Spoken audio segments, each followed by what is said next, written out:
from Arthur Epron's selection of 50. And if you're travelling in France this year, bon voyage. There's nothing quite like it.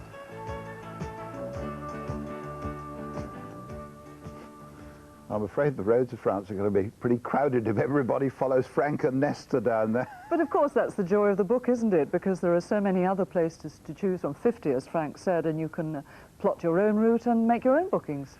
Yeah, and if you want help with bookings, that's in there too. It's all in there. You could find out too all the information about the details of the other things we've talked about tonight on page 185 of CFAX. Next week, I'm going to start a mini-series looking at the holidays to be had on some of the waterways of Britain. We'll also be driving around Ireland and flying to Japan. That's next week. Until then, from us all, goodbye.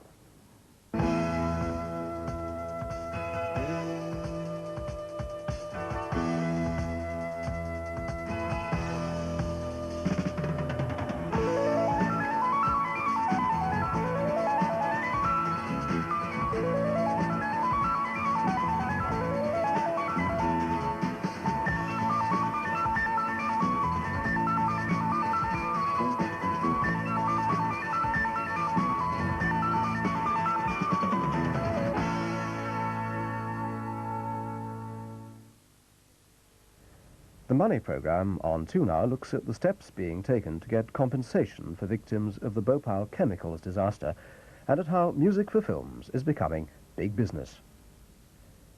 On BBC1, Songs of Praise in 10 minutes is the first of 2 special programmes celebrating the best of hymns, both old and new. But first now, at 6:30, it's time for the news on BBC1 with Jan Leeming.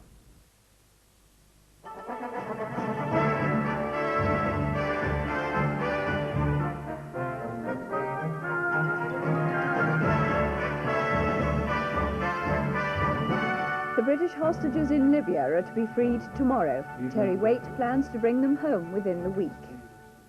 Mr. Waite, who's the Archbishop of Canterbury's envoy, told him of his successful negotiations in a phone call from Libya this morning. The Libyans say they are releasing the 4 hostages out of respect for the humanitarian involvement of the church. They'll be freed tomorrow and could be back in Britain by Tuesday. Andrew Taylor reports. Michael Burdiner, Malcolm Anderson, Robin Plummer and Alan Russell. They've been held for 10 months now, hostages in a diplomatic game with no diplomats.